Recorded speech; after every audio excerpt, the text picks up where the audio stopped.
Okay, good evening everyone and welcome. Thank you for joining. We'll do the normal system in which I've muted everyone, but please do feel free to unmute yourselves if you want to ask a question or if you want to post a question via chat, whatever works best for you. We were in the middle of, or the concluding section really, of Rav Wolbe's piece in the third chapter in his second volume, in which he deals with the issue of what is a human being.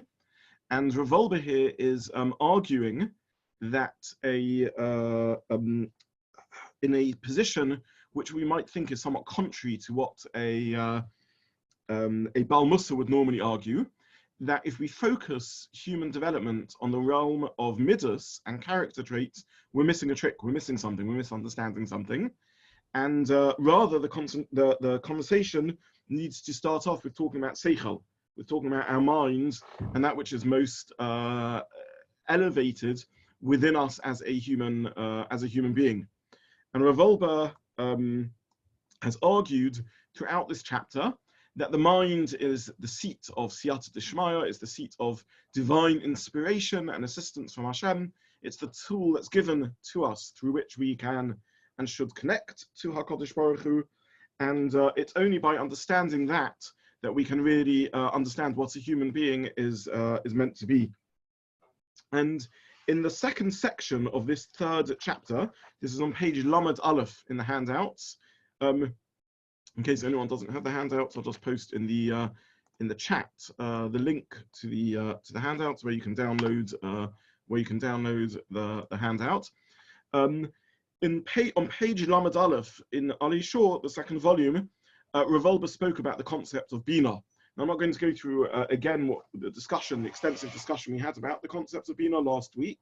Bina is Mevin Davar Mitoch Davar, the ability to extrapolate, the ability to apply, linked to the word Boina, the ability to build and take something further.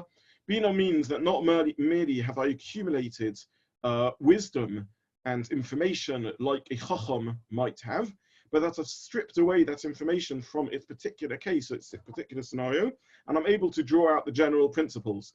So you can have someone who is a fantastic cake modeler, someone who's a brilliant graphic designer, someone who's a wonderful engineer. And in all these cases, they may merely have remembered and worked out lots of situations, or recorded lots of situations, and therefore able to deal with any situation almost, create any sort of cake, do any sort of design, create any sort of engineering project, or indeed in halacha, paskin any shaila, because they've accumulated a vast range of information. However, if they don't strip away the information from the particular case and understand the underlying principles behind it, then they won't be able to apply it further. It's by understanding the underlying principles that you can use Bina, Mevin Davar Mitoch Davar, you can understand one thing from another, and through so doing, you can then apply it to new situations. So this is the quality of Bina. This is what's unique about Bina that allows you to apply it to other situations, because you've understood it beyond what Rav Wolbe called the chomer, the mere material scenario, and you've understood the tzura, the concept behind it. And it's an understanding the tzura that makes one move from being merely an accumulator of knowledge to someone who understands the principles and is able to apply them, because you've understood the form, not just the material. We spoke a little bit last week about the difference between matter and form, a classic distinction drawn in Machshavas Forum and in Musa and in the thoughts of secular Greek philosophers also. The difference between a block of wood, a chair and a table, both made from wood, in terms of the material are more similar to each other. They're both made of wood. However, in terms of form, a metal table and a metal chair are more similar to each other because they share that functionality. Being able to see beyond the material at the underlying root and concept, that's what makes someone a great Talmud Chacham, a great posek, and it's what makes someone a great scientist, and it's what makes someone a great graphic designer or a great cake maker. Whatever one's particular field is, being able to understand the underlying principles, that's Bina. This is the concept of Bina. Now, at the bottom of page Lamed Aleph, and this is where we got up to, Rav Wolbe cites a lengthy medrash, really the whole bottom half of the page is Rav Wolbe's citing of this medrash. And this is a phenomenal medrash, a phenomenal idea. And the medrash picks up from a chapter in Tehillim, Perek Lamed Beis, Perek 32, in which David describes himself as a maskil, as someone possessing seichel. The word maskil in current usage has taken on slightly negative connotations.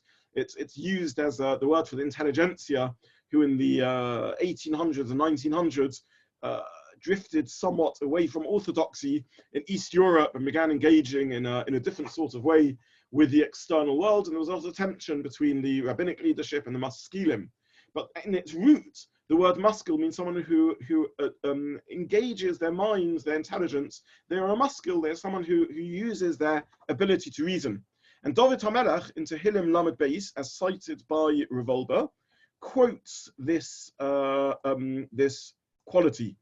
And it's this quality, he says, which allows him to be nosoi pesha kisui chet. So this quality which means that he his sin is forgiven and his transgression is pardoned. Maybe I'll just share with you on the screen for 1 minute this sequence of psukim so that you can understand how they work. And I'll put in red the relevant psukim of the Tehillim just so we can so that we can see them. You should be able to see this now on your screen. This is Tehillim Lamed Beis, which Wolbe quotes. Le David Maskil, a psalm to David, who is a maskil. In English here it's not translated. It means someone who uses their seichel. And David says, because I possess this quality of seichel, therefore ashrei nusui pesha kasui chata. Because of that, my transgressions were forgiven and my sins were pardoned. And then he carries on, Ashrei Adon le'yashiv Hashem le'odon, ve'im baruch ha'remiyah, Hashem will consider what one does as a sin, and so on and so forth. Now, this is picking up on a very important theme of the life of David, and here we'll move down to Pasuk Hey. Chatosi odiacha v'avoni lo kasisi. I acknowledge my sin to you, and my iniquity I did not hide. Omati oda. Alei Shur Hashem, I will make a confession concerning my sin to Hashem. And you forgave the iniquity of my sin forever. And then in Pasuk 8, Pasuk Ches, David reverts again to the theme of Haskalah, of Seichel, of intelligence. And he says, Askilcha, I understood you with Seichel, the Orcha B'derech Seilech, and I will teach you in this way I shall go, and so on. Rabbi Machovim l'Rasha, there are many sorrows, Pasuk Yud, Pasuk 10 for the wicked person, but Ba'b'teach b'Hashem chesed yisovenu, someone who trusts in Hashem, kindness will surround them, Simchu b'Hashem v'gilu tzadikim, etc. Be glad and rejoice in Hashem. So this is a most strange Tehillah, and the Medrash picks up on it and struggles with it. Now I whizzed through the reading of the Medrash last week, so I'm not going to read it through again. But the Medrash is picking up on a very important pattern in David's life. And that is that David is not perfect. There's a lot of discussion in Chazal about how to understand the various sins or apparent sins that David did. I'm not going to go into them. There's a statement of Chazal that David was not chayter. Other opinions in the Gemara say that he did do a chait. But whatever it may be, it's certainly clear in the reading of Tanakh that on some occasions David did not live up to, at least by his standards, how he should have lived. The machlokas about whether he did sin or didn't sin isn't arguing with Peshuta Shel Mikra, in which we see clearly he did do Averos. It's simply arguing whether on our level this would be a sin. Is it something horrific that he did, or was it something less that he did? Exactly how to define it. But David was told off by HaKadosh Baruch Hu on several occasions. Hashem sent him the Novi, who criticized his behavior, and David nonetheless somehow emerged from this and didn't suffer from so doing. And Chazal, the Gemara already picks up on this, and the Gemara says that's a remarkable thing. Shaul HaMelech failed once, and he lost his kingship. David failed at least twice, and many times perhaps, and nonetheless he remained David HaMelech, he remained the king of Klal Yisrael. And part of the quality that's allowed David to do this is what he writes about in this Tehillah that we just read, in which he says, I was able to confess, I was able to acknowledge my mistake. This is a midah that he really inherited from his great ancestor Yehuda, who sinned with Tamar, and nonetheless, Sod Kol Mimeni, he was able to acknowledge his mistake. His very name Yehuda is from the word Hodah, which means to submit, to acknowledge, to confess, like vidoy, to thank, like todah. All very similar ideas. When you thank someone, you're acknowledging that you need them. When you confess, you're admitting your mistake. Hodah means to admit. In a court case, if someone admits that they owe money. So Yehuda has this quality of admission, of being able to admit and acknowledge and recognize and confess and submit and thank, all the same qualities. And David HaMelech inherits this quality, and therefore he's able to survive his Aveira. But what is it that gives him this edge? Says David, it's because I'm a maskil, because I apply seichel. And this is really the theme that the Medrash picks up on, as quoted by Wolbe, that David sees success in everything he does. Hashem is with him because of his quality of seichel. And I just want to reference over here one more set of Pesukim in which we see this. This is a set of Pesukim in Sefer Shmuel, describing the difference between David and Shaul. And again, Wolbe quotes these Pesukim, but I just want to show it to you inside so that we can understand it. And again, I've shared my screen with you. These are Pesukim in Shmuel Aleph, Perek Yud Ches, in which the Pasuk says that Shaul was afraid of David. Pasuk Yud Beis, Vayira Shaul minifnei David. He was afraid of David. This is the story. Shaul is the king. David is the young upstart. Shaul feels jealous of him. Why? Ki haya Hashem imoi, because Hashem was with Shaul, or with David. I'm sorry. Or min Shaul saw, and he had departed from Shaul. And so it carries on. Now, how does the Pasuk describe the contrast between David and Shaul? Here we move on to Pasuk Yud Daled, Pasuk 14, which I put in red. Vayihi David chol derachov maskil v'Hashem imoi.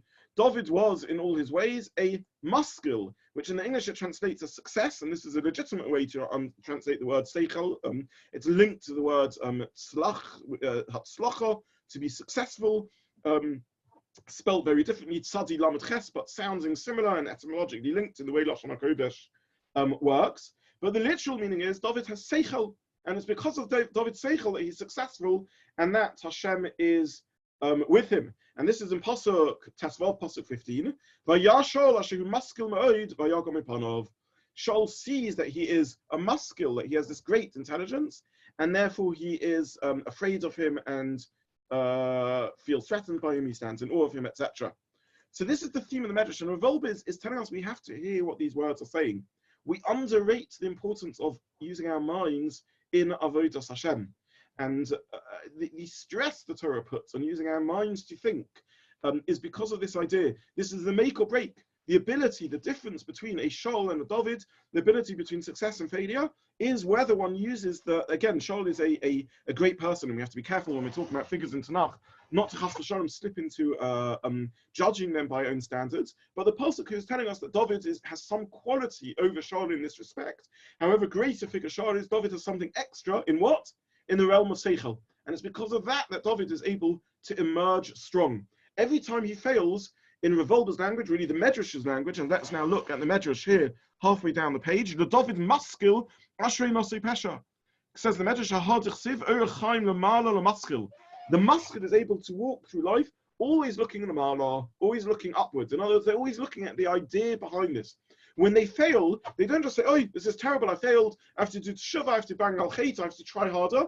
They analyze it, they think about the situation, they apply their reason, they try and get to the root causes of it. They become like a scientist, Sir Isaac Newton, who doesn't just see things falling to the ground, but wants to strip away the chomer, the external, and see the underlying principle behind it.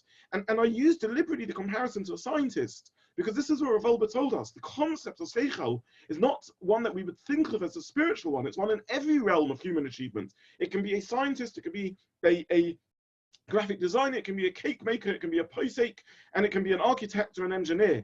Always being able to look at what's going on deeper, the underlying principle, and understand what's going on in psychological terms, in therapeutic terms. What are the inner forces at work within me? This is what David is able to do. The David maskil, he's always able to look upwards and outwards using seichel, and because of that, he's able to correct the situation. So seichel isn't a mere sideshow. It's at the very essence of our ability to relate and connect to our Kadosh Baruch Hu.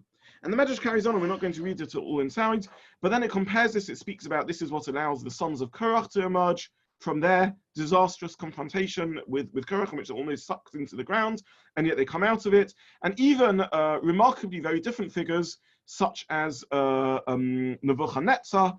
If we look at the middle of the quote,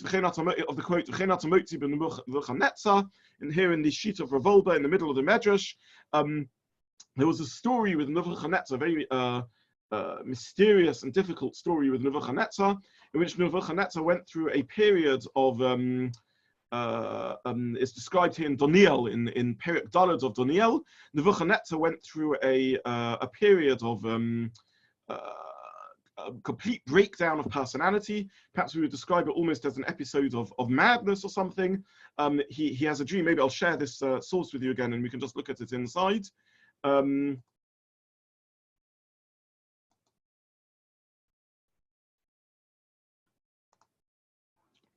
These are psukim in Daniel. Anon Nebuchadnezzar. I, Nebuchadnezzar, he says, I was at rest in my house and flourishing in my palace. And then Chelem Chazis, I saw a dream. And in the dream, I had a vision. And then Pasuk Lama, jumping to the end of the chapter, Bar Shata, at that time, Nebuchadnezzar was driven out from the world of men, and he ate I was driven out from men, and I began eating grass like a cow, like an oxen, and he became completely animalistic, some terrible punishment for Nebuchadnezzar for his terrible failings. Nonetheless, at the end of the day, in the end of days, Pasuk Lamed Aleph, Anol Nebuchadnezzar, I lifted up my eyes to the heaven. And the Medrash quotes this episode with Nebuchadnezzar, and it says what allowed him to emerge from the story is because he lifted up his eyes to heaven. And what does the Medrash say it means to lift up your eyes to heaven? To use your seichel, to think. So what we're seeing over here is that the use of seichel is lifting up one's eyes upwards. Now this doesn't mean a guarantee of righteousness. Nebuchadnezzar was a terrible Rasha. David HaMelech was an incredible tzaddik. Shaul was an incredible tzaddik, but didn't possess this quality of lifting up his eyes to the same degree as a David, with the same ability and seichel that he had. And let's therefore read the final paragraph of Wolbe on this page after he quotes these midrashim. Higdiru Chazal kan es seichel. This is the bottom of page Lamed Aleph. Chazal define the seichel, intelligence, reason, shu istaklus lamala.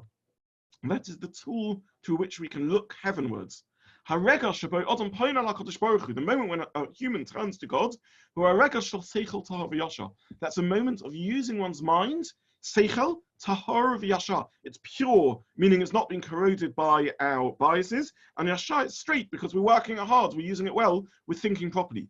Or ba'osa regan, at that moment, he's close to the creator of the world, and can be saved by him. Like the sons of Korach, and even the wicked Nebuchadnezzar. David HaMelech, the great David HaMelech, he was a maskil, someone who used their reason, and he's forgiven for his sins.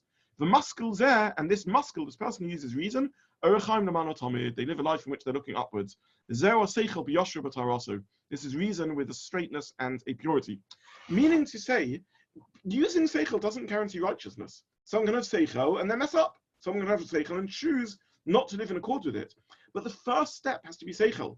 If we think we can work on our avodas Hashem, on our growth as people, without using our minds, without thinking what is the correct thing to do, without understanding the surah, the inner form and meaning of things, rather than just being distracted by the chomer, by the external circumstance, then we'll never be able to achieve this quality of a maskil, and we'll be lacking the interface of knowing Hashem. How can we know Hashem? What does it mean when we talk about ruchnius or spirituality, being able to connect Hashem?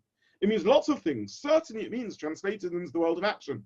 Certainly it means translated into the world of emotion and our midas and our character traits. Wolbe is a Bal Musa. He's not unaware of these things. But he's saying it has to start off with an understanding of koiches and nefesh. It has to start off with an understanding of what makes humans work, of how we operate.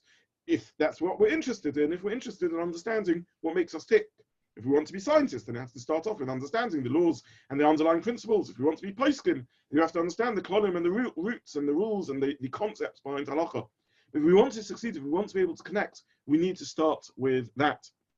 And this is Wolbe's cry really in this chapter. We can't start talking about what makes a person, what makes a human being into a human being, unless we start off with a part of that which is most unique about us, which is our seichel. I remember I had the privilege of living in Eretz Yisrael when I first came to Eretz Yisrael after I left school. I went to a yeshiva in Givat Shaul, and Rav Wolbe was a neighbor of the yeshiva. He literally lived 7 meters, 8 meters away from the yeshiva. And I've mentioned many times that unfortunately I was not a Talmud of his, I was not a student of his. His style of speaking was very, he avoided rhetoric, it was very dry, it was very conceptual, and sadly and tragically at the time I didn't have the abilities to realize what an opportunity it was.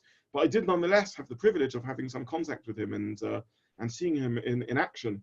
And by the time I knew him, he was very elderly, he was very hard of hearing. It was in a way quite difficult for people to connect with him. And I witnessed and I experienced stories that, were he to have been a Hasidic Rebbe, people would say were miraculous. He would speak to people for several minutes, and he would have the most penetrating insight and ability to really probe to what they were about and to understand what made them tick, and to deal with each person as an individual and understand them and offer a few comments, enlightening comments, which would enrich their self-appreciation and their self-understanding and help them, give them a tool to go further in their own growth in an incredible manner.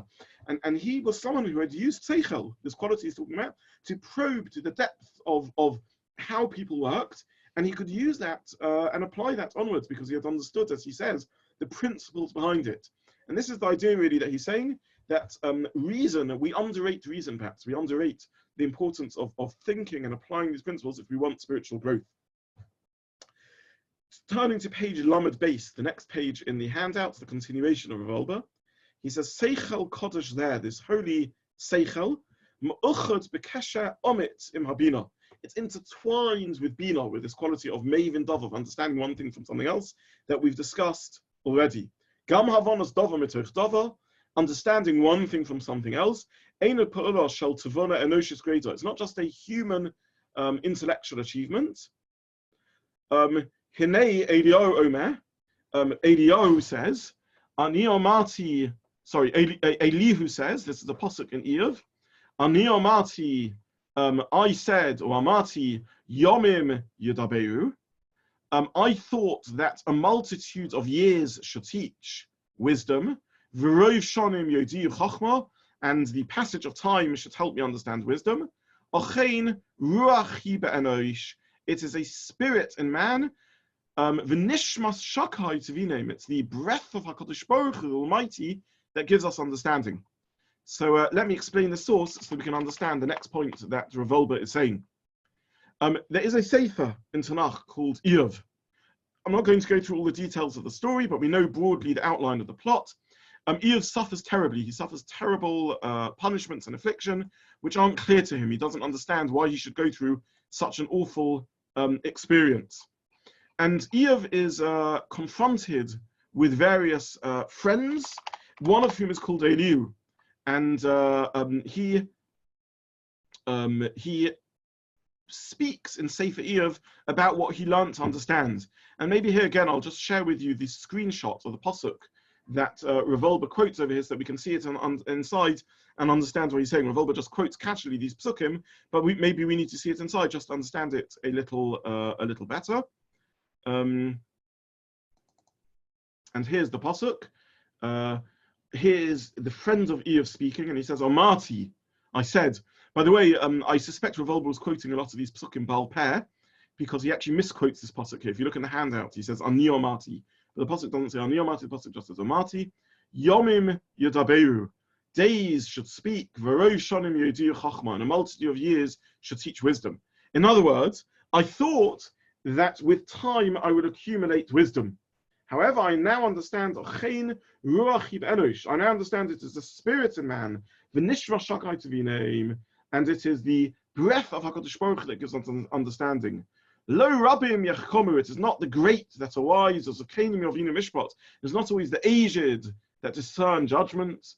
L'chein Amati, therefore I said, Shimoni, listen to Achavadei, I will declare my opinion, etc. In other words, he learns to recognize that it is through Hashem that wisdom is achieved. In other words, says Rav Wolbe, if we go back to the handout, or Pirush Ramchal, Moshe Chaim Lutzato explains, Ki neshimas piv shel HaKadosh Baruch Hu hanesenes habina. It is the breath of Hashem that gives us insight. Harigam habina hikor shel kedusha Elois. insight and wisdom and intelligence is an elevated spiritual force. What does Wolbe mean by this? What's the idea that he's explaining? He's saying we need to understand that intelligence and reason isn't just a human physical quality. It's the very spark of divine that's with us. Let's remember what he began talking about in this section. At the beginning of the section on the previous page, he quoted the psukim of the creation of man. And at the creation of humanity, Vayomer Elokim, Nasa Odom b'Tsalmeinu Kidmosenu. We will create a human being in our tselem, in our form, or Kidmosenu, in our image. What's the difference between tselem and dmus? And he cited Rashi over there. Tselem Elokim is created an image of Hashem. We're not going to talk about this now. But Kidmosenu is our ability of human reason.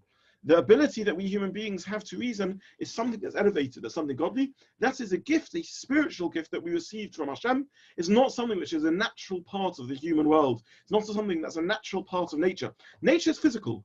Nature is the movement of physical parts. Where does our consciousness and our ability to reason come from? And to this day, by the way, this remains philosophically problematic. Our brains, after all, are merely physical. Our brains are made up of complicated, interwoven networks of neurons in an incredibly complex path. And out of that somehow emerges consciousness. Out of that somehow emerges awareness. Out of that somehow comes our wisdom and our ability to achieve insight and to be conceptual thinkers. What is it that allows us to be conceptual? What is it? From where does our ability to access concepts come from? Now, people who are curious about these things often want to go and study science. But at least at the moment now, this isn't a scientific question. This is a philosophical question, because scientifically we don't know what the answer would look like. If someone would come running in and say, we've just discovered which chemical gives rise to consciousness, we wouldn't know what that meant, because ultimately it's just physical material. How does an interplay of physical particles give rise to our ability to be experiencers, to be conscious, to be aware of what's going on, and more profoundly, to be as conceptual as we are? You know, human beings are incredibly conceptual. A 2-year-old already, a 1-year-old who's already forming a vocabulary means they're drawing out the concept that lies behind the merely material. A child turns to a parent and says, what is this? And the parent answers, this is a chair. Where is this chair that the child is being told it is? Why is the child satisfied with this answer? Previously, they see a physical object and they don't understand what it is. They can't connect. And then the parent says, this is a chair, and then they understand it. But what does a chair look like? What color is the chair? When I say this is a chair, and this is the chair, and this is the chair, and I point to a 3-legged stool, and I point to a wooden throne, and I point to a leather couch, and I say all of these are chairs. So what is a chair? What material is the chair made from? Is a chair leather? Is it wooden? How big is it? What's its dimensions? How many legs does it need to have? And the answer is none of those and all of the above. It's a concept, it's a functionality. And humans from a very young age immediately become conscious reasoners who engage with concepts, with abstract ideas. This, as Wolbe, is the essence, or an essence, an aspect of spirituality that we human beings possess. We are tselem Elokim, in the image of Hashem, meaning to say we can make ourselves similar to HaKadosh Baruch Hu, we can make ourselves rachum, merciful, and chanun. We should use our gift of free will to be bali chesed, to give altruistically. But there's another thing that we forget. Tzmosenu, we are intelligent, reasoning beings, and this is another aspect of our connection to HaKadosh Baruch Hu, and that itself is an element of the divine within us. Therefore, carries on Wolbe, if we understand the concept of bina and seichel, then we can understand this is the aspect of kitmosenu that we just mentioned in the pasuk.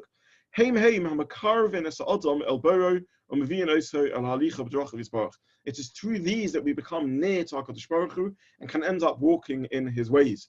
So if we ask ourselves, how can we draw near to Hashem? How can we walk in his ways? Wolbe's answer to this is stage 1 is to use reason. Of course, there needs to be a stage 2 and a stage 3. Stage 3 is going to be midas. Stage 3 is going to be emotions. Stage 3 is going to be working on our qualities of personality. Absolutely, we will get there. And I appreciate at this stage, it can all sound very abstract. We will get there. But stage 1 is using our reason. He's now going to shift over to the stage 2. There's another aspect of using our reason that we need to do if we want it to impact upon our midas, our personality traits, our personality types. But if we think we can just go to spiritual development just by directly working on our midas, just by directly working on our character traits, we're misunderstanding this. It's only if we can understand the concepts behind them, argues Wolbe, that we can take this further. And there's really a plea that Wolbe is putting out here for what was always the Litvish Mahalach, the non-Hasidic Mahalach in Judaism. And again, this isn't a dig or a comparison of different ways of serving Hashem. There are many ways of serving Hashem, all of which are wonderful and fantastic. But Wolbe here is passionately arguing for a particular pathway of serving Hashem, which places an emphasis on, yes, absolutely, on emotion and midas and other such things, but it's also arguing that we need to start off with our insight and our reason. Now, how does this reason transition into actually affecting our midas? And here we move to section Gimel, section 3 in the handouts of Wolbe on page Lamed Beis, in which he now talks about a third element of our minds, referred to as da'as, often translated as knowledge. We know when we daven in Atachonin Adam Das, or when we read through the Psukim, Hebrew has many words, for wisdom. We've spoken about a couple of them now. We've spoken about Chochmah, we've spoken about Bina, we've spoken about Seichel, the overarching word for intelligence. Wolbe now is going to address the issue of Da'as. Da'as is knowledge, and it's something we've touched upon in this forum before, but it needs to be explored a little bit with greater depth. And this is the next section of Wolbe here, in which we're going to talk about Da'as. And he cites two psukim in Mishli, the Proverbs of Shlomo HaMelech, which describe and define the quality of Da'as. And I'm going to read these two psukim to you. Again, I'm going to share my screen just so that you can see these two psukim inside, and then we'll read what Wolbe has to say about this. Now, the first source he quotes is a pasuk in Mishli, chapter 24, Perek Kaf Daled of Mishli, pasuk Gimel, B'chochma yibone bayis. It is chochma, through wisdom, that a house is built.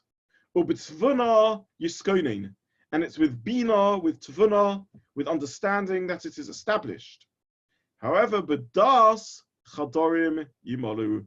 If you want to fill the rooms with kolhoin yokov anoim, everything that is precious and pleasant, if you don't want to live in an empty house, but you want it to be furnished, for that you need da'as.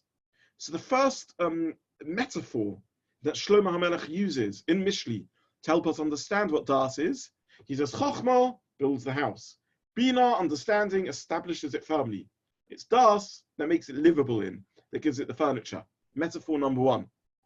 Metaphor number two, earlier in Mishli, Hashem, Perek Gimel, Pasuk Yotes and Kav, Hashem b'chochmah yosad oretz. With wisdom, he established the earth. Konein shamayim b'svuna, and he established the heavens with tvuna. So this point, perhaps somewhat analogous to the previous quote in Mishli, the quote later on in Mishli, Perek Kaf Daled. But now he moves on to Das. And here, by the way, we're not talking about human Das, we're talking about Hashem's. So in a human being, Perek Kaf Daled, B'chochma yibone bayis, or b'tvuna yiskonein, build a house with Chochma, establish it with Bina, and use Das to furnish it. With HaKadosh Baruch Hu, but also with us humans who are meant to imitate HaKadosh Baruch Hu. The earth is created with Chochmah. Bina is the Shamayim, the heavens. And Bedato Pasuk Kaf, with a knowledge, Tomos Nivka'u, the depths were broken up. Ushachokim Yirafu Tal, and the skies dropped down the dew.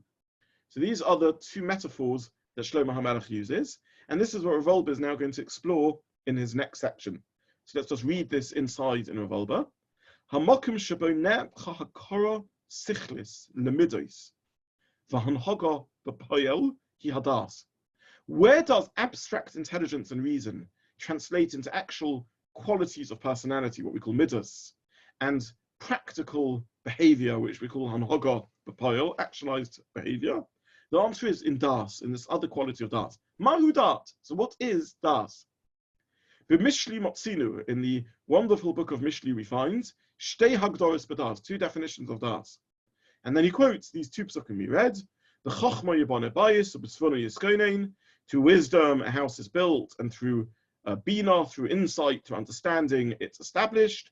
Or b'das chadorim yimalu, and through das the rooms are filled up with what? Kolhon Yaakov Anoim, with all precious and pleasant riches. So this is the first pasuk he quotes. And then Rav Wolbe quotes the second pasukim in Mishli from chapter 3 that we saw. Hashem b'chochma yasot oretz, konen shayim misvuna. Hashem founded the earth with chochma, with wisdom, with bina, with understanding, and established the heavens. But darto tomis divko. But with his das, his knowledge, the depths were pierced. The shechokim yira fitol, and the heavens, the skies, let drop dew. Says Rav Wolbe, das memalachatorim. It would appear that knowledge fills rooms, or becast homos, and it pierces depths. Nanasa levai, let us attempt to understand. Even though the subtlety of these ideas can't be understood through abstract definitions, or left abstract, one can talk around the issue, allude to it, such that the reader can then find it within themselves. So Rav Wolbe here is saying that we're talking here about psychology, talking about psychological forces. It can only really be understood experientially. The most Rav Wolbe says I can do is try and talk around the issue to try and make you more aware of what's going on inside you, but then we need to take this away and reflect upon it ourselves. So again, Rav Wolbe in every essay is asking us, is setting us homework. He says we need to, in our minds, think through this transition. So we spoke last week, we spoke about exercising our seichel. 2 weeks ago, we spoke about noticing which part of my seichel am I using? Am I using hakara, abstract objective recognition, or haracha, in internal subjective evaluation? And last week, we spoke about exercising seichel, checking, am I conceptualizing my thinking when I experience something, when I see someone, when I interact with someone? Am I being drawn after the chomer, the external, when I engage in my learning, my studies, my work? Am I always just understanding the external, or am I trying to draw out the principles from it? Rav Wolbe is calling upon us to exercise that.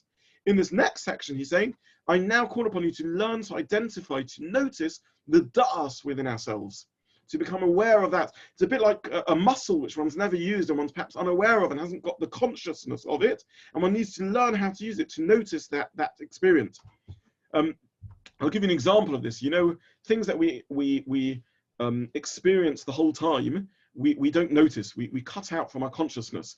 Very interesting. Many years ago, when I first started in education, we were taught that people had a very narrow bandwidth of absorbing information. The human brain isn't capable of experiencing lots of sensations. Now we know that that's not correct. The human brain is capable of experiencing a vast amount of sensations. However, where it's narrow is in being aware of them, consciousness. There's a mechanism in the mind, in the brain, which we don't still fully understand, in which it prioritizes what we are consciously aware of.